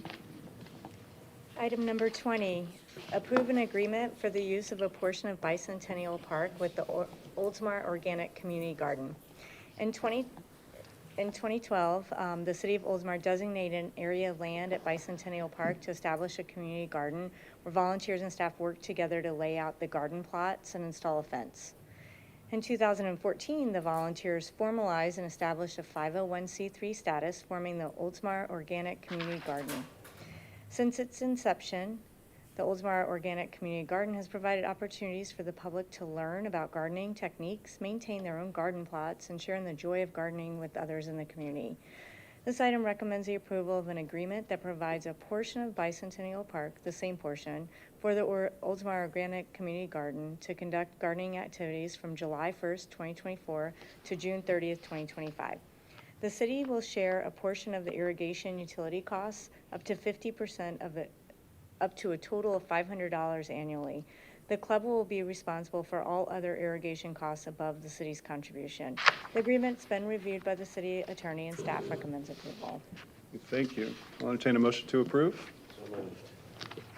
Second. Motion and a second. Any other discussion? I believe they are having a pizza fundraiser coming up. Pizza fundraisers, that's always fun. It's on their website. Putting the fun in fundraiser. I mean, we like pizza. Yes. Yeah, well, yeah, if you like pizza, yeah, I guess that would be the precursor. Sensing no more discussion. All those in favor signify by saying aye. Aye. All opposed, motion passes. Item number 21 is approve an agreement for the use of recreation facilities with Oldsmar Youth Soccer Association. The City of Oldsmar partners with youth sports organizations to provide recreation-based sports activities at the Oldsmar Sports Complex. This item recommends the approval of an agreement authorizing the use of soccer football fields number 1, 2, and 3 as determined by registration numbers. The agreement reflects a field allocation that considers the numbers of players served by the organization. Based on the needs and the goals of the organization, Oldsmar Youth Soccer will share field space with Palm Harbor Youth Football as allocated Monday through Friday from 5:30 to 9 p.m. and Saturdays from 7 a.m. to 9 p.m. This allocation does not include Sundays or when the fields are closed for special events or maintenance. The league will be responsible for reimbursing the city 52% of the total electrical costs incurred during the terms of the agreement. The agreement's been reviewed by the city attorney and staff recommends approval. Okay, thank you. I'll entertain a motion to approve. Second. Motion and a second. Any other discussion? Sensing none, all those in favor signify by saying aye. Aye. Opposed? Motion passes.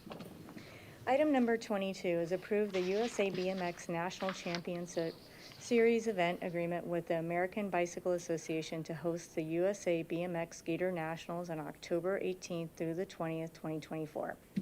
This item recommends a consideration of the approval of the agreement between the City of Oldsmar and the American Bicycle Association to host the USA BMX Gator Nationals event October 18th through the 20th at the Oldsmar Sports Complex.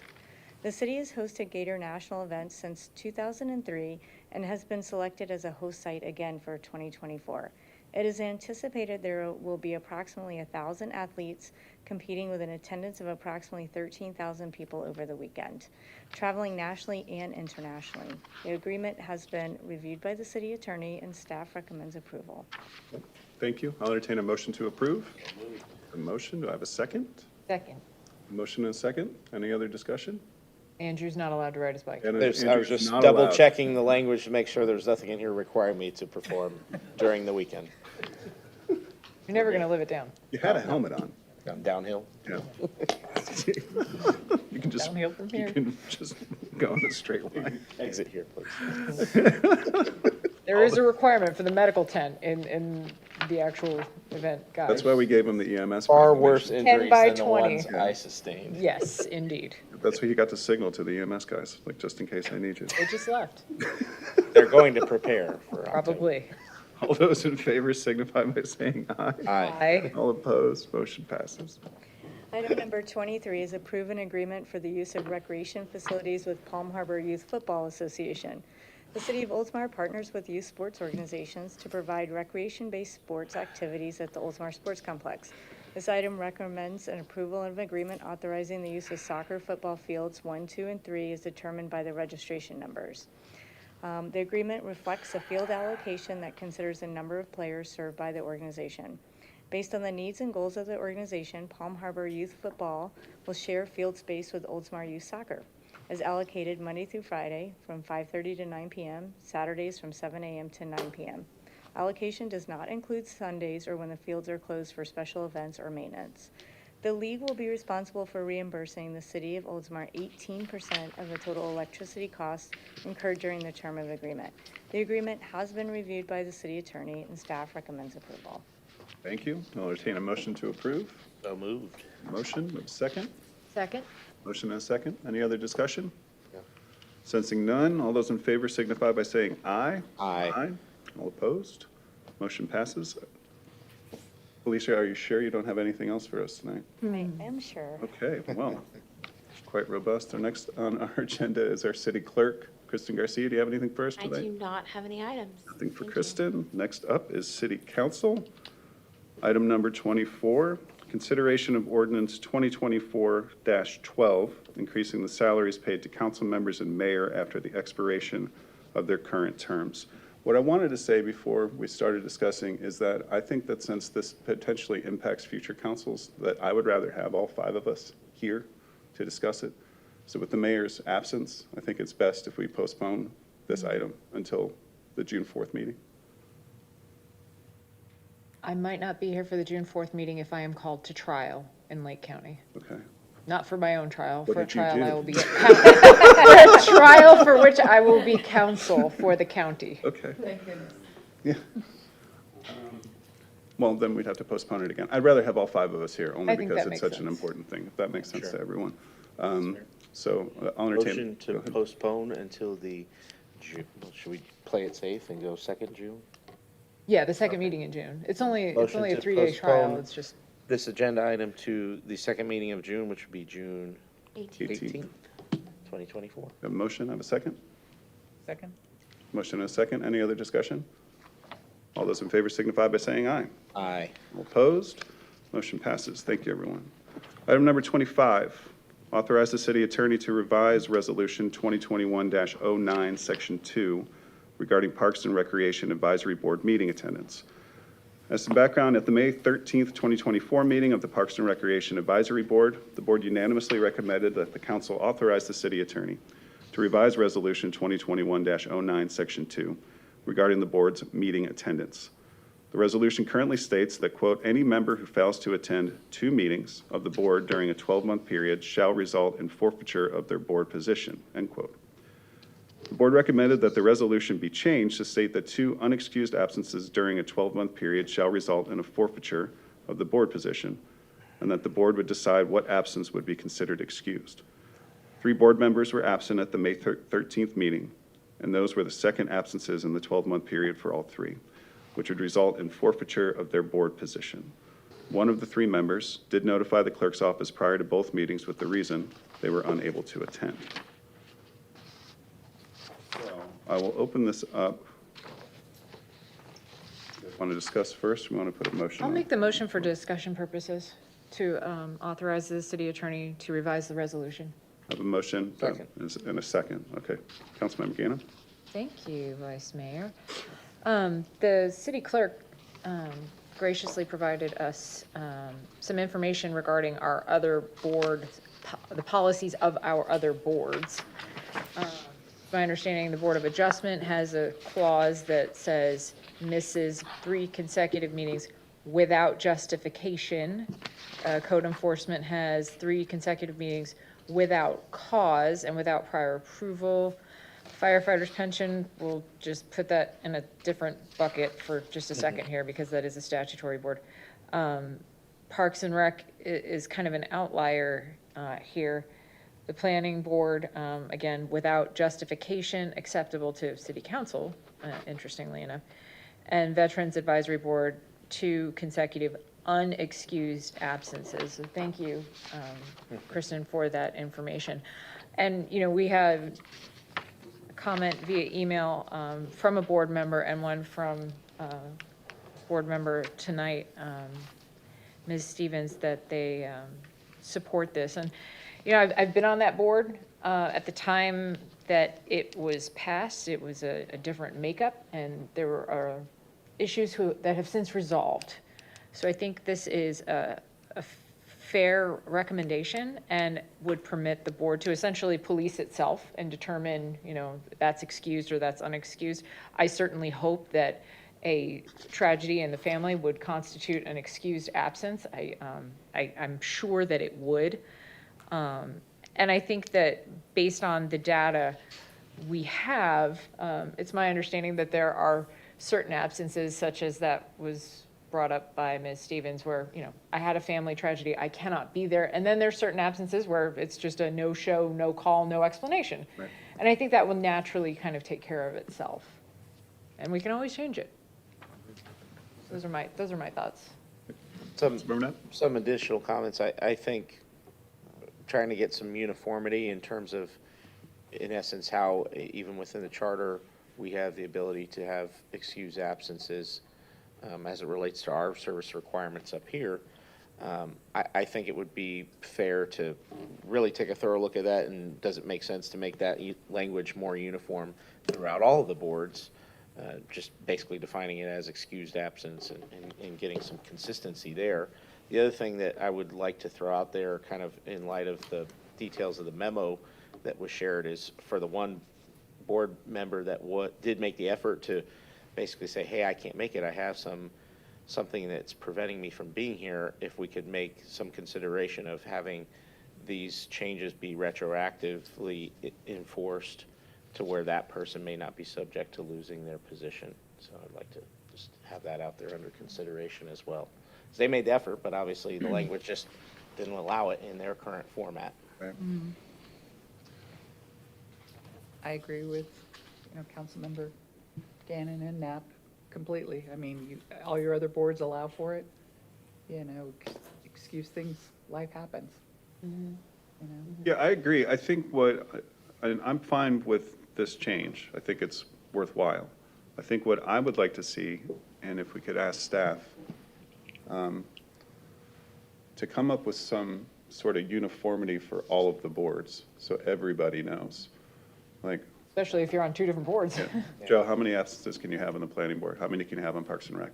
Like, wouldn't it be easier if I knew I could Put it have in that for brand new guidebook that's been published. Right, Oh, yeah. that's an idea, yeah, in the Exactly. guidebook. Yeah. But I think, and it'll take some effort, but just in my discussions with Kristen about the boards, because Kristen and her office has been doing so much work on the boards since Kristen came on board. Get it?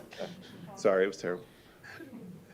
But just, I think it would be helpful, and Kristen, not to speak for you, but I think you would find it helpful as well if there was some uniformity to, so everybody, there was one set of rules that applied for attendance for everyone.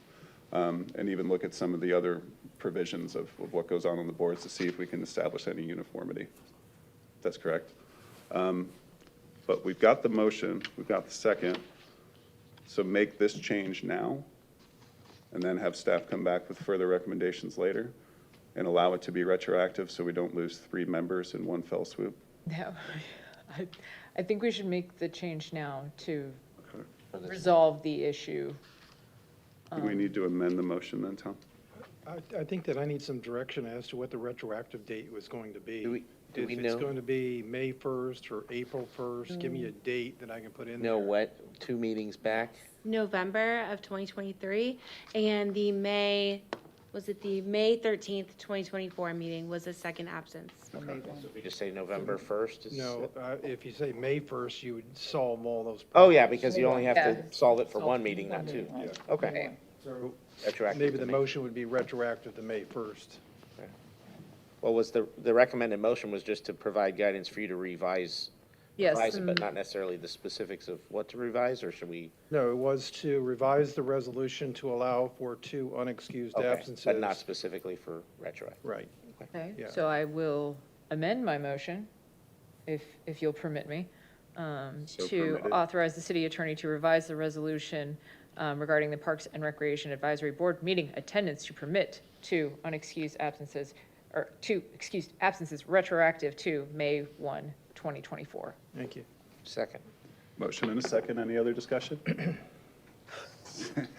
Sensing none, all those in favor signify by saying aye. Aye.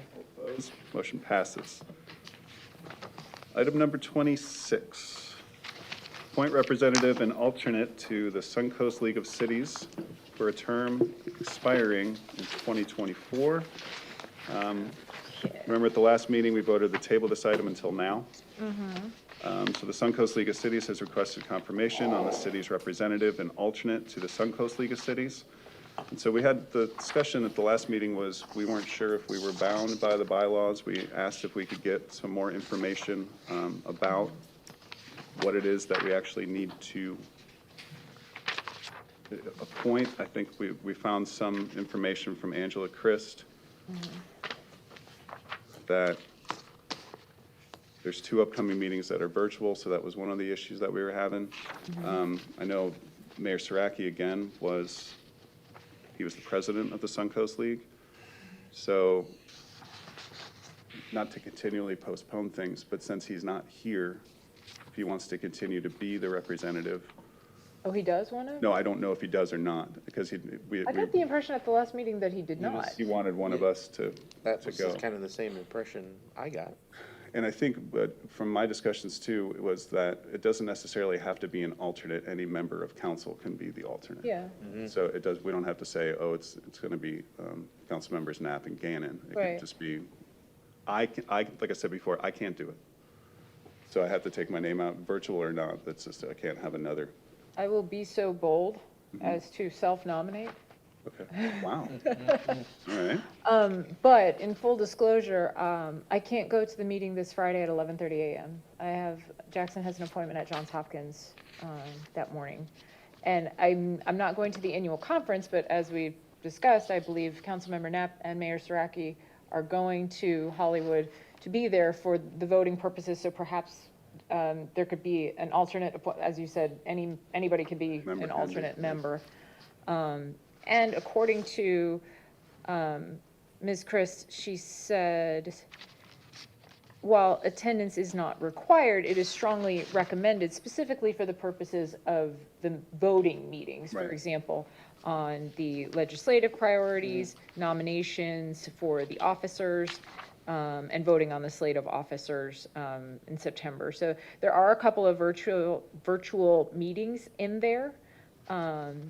So I think I can make it work, and I hope that should it become unworkable for a date or two, such as the conference in Hollywood, I will reach out and call upon my fellow council members to see if they're available, and if they are not, then I think that's okay to be honest about our commitments, as we have all done. I think just as far as annual conference goes, because I know in years past, we've always made that a specific appointing that delegate, because it's Right, 'cause you to get the the- Florida League, not Yeah, to they the need Suncoast the- League. So Right, whether you can or can't, we might still have to do that one separate anyways. right, So exactly. we're covered there when that covered time there. gets closer. Mhm. Yeah, well, I appreciate the clarification that we received, because the Oh, way yeah. that it read, it was shall. Yeah. I'm just like, what happens if we don't? And realistically, we don't even have to, because anybody can be the alternate. It's like, and since it's not required to be attending there, it's like, if we just name our delegate, that's all we need. Yeah, so I know. Councilmember Gannon will go unless Councilmember Gannon can't, and then Well, if hopefully one you- of us can go. If you so choose to. All right, so I move to select Councilmember Gannon as our voting delegate to the Suncoast League of Cities. You're endorsing her self-appointment, and we have a second. Wow, that was fast, okay. Any further discussion? Voluntold. Just as I said, I cannot go to the meeting this Friday, May 24th at 11:30 at the city of South Pasadena. So if anybody is able to go to that, let me know. I don't think, according to Ms. Chris' answers, it's a hospital and tour of the fire station following the meeting. I don't believe that there is any voting matters for that meeting, so I don't believe there's any, penalty if we cannot attend. I just want to make that clear. I don't believe so either. Okay, we've got a Okay. motion and a second. Any other discussion? Sensing none, all those in favor signify by saying aye. Aye. All opposed? Aye. Thank you very much, Councilmember Gannon. Motion Certainly. passes. Okay, item number 27, council comments. I will start with Councilmember Sandy Grimes. I really don't have too much except to say that this end of the dais is a little lonely. with A little the vice chilly- mayor a little gone chilly this down there. evening. It was sad over Vacant. here. However, I commend you on a well-run meeting, so thank you very much. And that's really all I have this evening. That does look sad. It is sad. My But, purse well, is keeping it company Oh, the over purse had here. a chair. They'll Photoshop you back in. When Yeah. You sat in both seats. Sure. Purse is a little prettier than the chair. Well, thank you. Weird. Councilmember Gannon. Thank you, Vice Mayor. I agree with Councilmember Grimes. Thank you for a well-run meeting, as I'm sure we all expected of you. Lots coming up, so Memorial Day 5K, right? No thanks. Running? You running? I'll I'm be there. registered. I don't know will if be we're gonna there. make it, but we will be in our front yard if we don't make it. Oh, gotcha. I love waving to you guys when you run that thing. I know. We're happy. That's Saturday, May 25th. The start line is at City Hall at 7 a.m. And then Chalk the Park is also this Saturday, and then Memorial Day ceremony. We'll see all of you guys there. You won't be there, you're out of town. But I think the rest of us are gonna be there. It's my understanding we have commitments from several local leaders as well, from our Tallahassee and Washington DC delegation. So it's always wonderful to welcome them to our city. And then shortly thereafter, I'll see you guys at the Capital Improvement Budget Meeting. Everybody loves 2 hours of budgeting. Seriously though, really important that we take a hard look, especially given the projected small increase in property values and our projected ad valorem dollars coming in.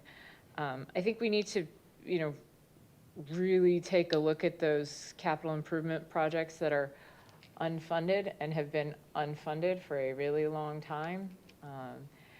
And consider what is a project that we need for the citizens of Oldsmar and a project that would be nice. And really prioritize things, especially if they are pertinent to, for example, the advanced wastewater treatment plant and, storm hardening and sustainability, and those kind of projects that are really important for the ongoing operations of the city, and not just, it would be nice to have a sidewalk here, or we would love to have, this amenity, something like that. Just because, it doesn't do anybody any good to have imaginary sort of numbers in the budget if we're not able to actually fund them and get there. So I look forward to spending lots of time with everybody in the next week and a half. That's all I have, Vice Mayor. Thank you so much. Thank you. Councilmember Knapp. Thank you, Vice Mayor. Just a few things. I brought it up at council comments the last meeting, and I haven't confirmed it with PIE yet, but just based on observations being out in the neighborhood, it does appear that that flight path adjustment took place. I've seen a lot more planes for Allegiant taking off and going straight over the bay and not shooting up the side of Shore Drive. So I will look for some actual confirmation on that, but just again, based on standing out there and living where I live, it seems that there's been some adjustment there. So I'm sure some residents will be thankful for that. The next thing was back on May 10th, the mayor and I attended the Tampa Bay Regional Planning Council Future of the Region Awards Luncheon. That was a word salad. And as I'm sure many of you all saw on social media, the city of Oldsmar received an award for our Save Our Bay program, where we did the vertical oyster gardens. That we started that back in 2022. Mayor Seidel. Yep. Yeah. Actually, yeah, it would have probably been late 2021. Yeah. But anyways, we got the award for that. So the mayor and I, as well as some staff who are no longer here at the meeting tonight, but we were all there. It was fantastic. It was just great to see all those other projects that are going on for resiliency throughout the region. And I'm sure we will probably be teed up to try to win another award in the years to come, because we are committed to doing those types of projects here. So a big shout out to staff and the former Mayor Seidel for having that idea and really getting it off the ground and ultimately getting some fantastic recognition for our city. The next thing is Ford Pinellas meeting I attended, it was actually right before that luncheon. And as I touched on previously, they were looking at some options for the future expansion or widening of US 19 north of Tampa Road. And right now, what they are looking at taking out to the community and mostly focusing on those directly impacted residents of like Tarpon Springs, Palm Harbor, of this, what they call a hybrid viaduct, where you still kind of get these up and down that you're familiar with the southern portion of US 19. But basically less interchanges, much more openness under the roadway compared to what we've all seen with the big mounds of dirt that they're got the big retaining walls for. So they're taking that out. They're going to kind of do a road show of getting public's input on that. And obviously that's many years out of coming to fruition. But it's definitely nice to see them do something a little different than what's kind of been the same thing over and over again as that roadway has crept up north. And the other interesting challenge that presents is once you get to the county line, we're just Ford Pinellas, but then US 19 is a state road. The traffic patterns in Pasco tend to then shift to be more east-west driven, where Pinellas County, everybody's a lot of times going north-south or over the bridges. So it does present a unique opportunity there to do something different and probably better than what's been done in the past. So I was really impressed by the presentations that they had there for that item.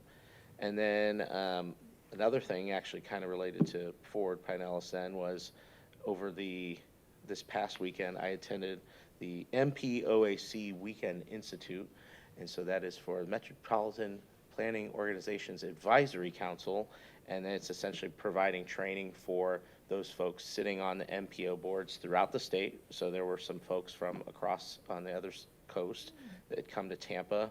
We had it over at the Renaissance at International Plaza, and it's just a full day of just all the things related to how funding for the MPO works, the history of MPOs. I mean, just on and on, a real good crash course in basically how important the decisions you are making on those boards. So I was very appreciative to be covered for that, to go and get more exposure on learning.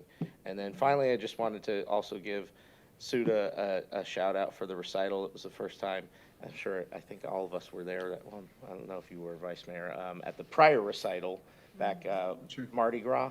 Oh, yeah, Were you there? Leona Yeah. got where- scared. oh, and Leona Where got she scared. I did- heard the story, yeah, I'm not sure if I was there or not. Not want to She got perform, but she nervous. got on the stage this time. That's It was awesome. a fantastic show.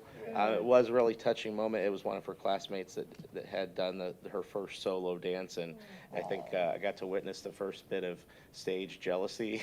Oh, boy. Although I think it was just about the song, not the fact that she was doing a solo. It was that I wanted to dance to that song, so, Well then. but yeah, it's a preview of the future, I'm sure. But Perhaps your father's competitive nature? perhaps, Perhaps. I don't know. It was a Frozen song, so justifiable that she wanted Let to it get up go. and dance. Yeah, let it go, Let it man. go. Let it go. But, so anyways, it was just great, because I'm sure all of us have been there to see the productions, but then the recitals, Suda even commented, she's like, we always used to get council members to come in the past, and it just kind of, it's always been, less popular or known about than others, and I was like, well, I'm here, but I'm just here as a dad, I'm not, For sure. don't worry about me being here as a council member, so, but it was great, it was, it's all the same familiar faces you see when they do the show productions, and it's just, the kids actually kind of did the whole second half of the show where the teenagers had kind of picked Mamma Mia as the theme, and they did it all and planned out the whole production. So it was real impressive that they took it upon their shoulders with the adult supports to put on just as impressive of a show. It just wasn't a Disney production. So again, shout out to Suda and Hector and all her team for the work that they do impacting the community and the theater and arts.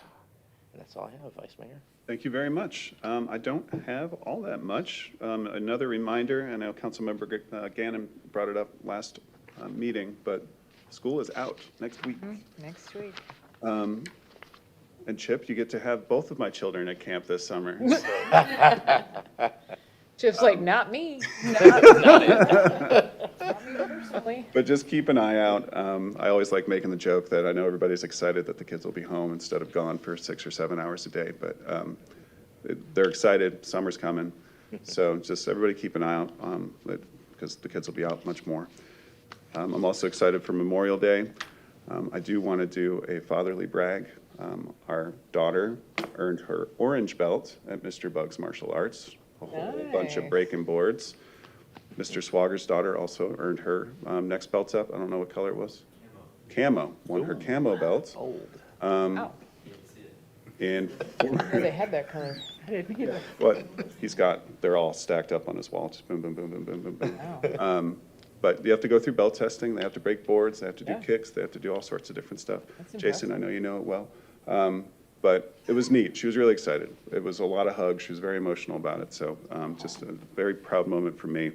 And one other brag is on my niece, Allie.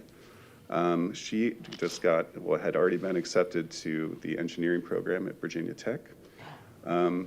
She applied to 8 out of 9 schools. She got into 8 out of 9, and she got waitlisted by Carnegie Mellon. And my sister said she combined out of the 8 schools, she earned over $500,000 in scholarships. So she picked Virginia Tech. They live in Virginia. We actually get to see them in about a month and a half, right? This is your sister? My sister's daughter, yeah. So we know where all the smarts went. Yeah, to my sister. Went. Got a slide out. Went. You sit in that chair, you get a little bit of ribbing. I mean, it's like a Little rule. res. That's not a little bit. I was just about to get. In all done with the meeting. seriousness, though, that is extremely Yeah, impressive. my sister's Extremely very proud of her, impressive. as she should be, but that means, I think we've got 5 of them in college now. Clearly a bright future ahead of that child. But yeah, our kids are number 13 and number 14 grandchild, so all the older kids are starting to go into high school, into college, so. They'll be there soon enough. But that's all I had. The next item on the agenda is approve the tentative agenda for the June 4th, 2024 council meeting. I know I shouldn't have to ask, but Councilmember Gannon, did you want to make any amendments, add, or remove anything? Oh, he's returning. He's following the res return. Yeah, I've got the interview. Sandy Kahn for the Board of Adjustment was the one Yes. change that I saw. I believe, I like to do it by item number usually. Oh, But- okay. Get to the right tab. Yes, indeed. So I make a motion to approve the tentative agenda with the addition of item 8, which we postponed to the June meeting. I have a motion, I have a second? Second. Motion and a second. Any other discussion? Sensing none, all those in favor signify by saying aye. Aye. With that, I'll entertain a motion to adjourn. So moved. Second. Does not require a vote. Thank you all, honestly, for everything tonight. The meeting is adjourned. Well done, well done. You didn't even have to say your own name. Huh?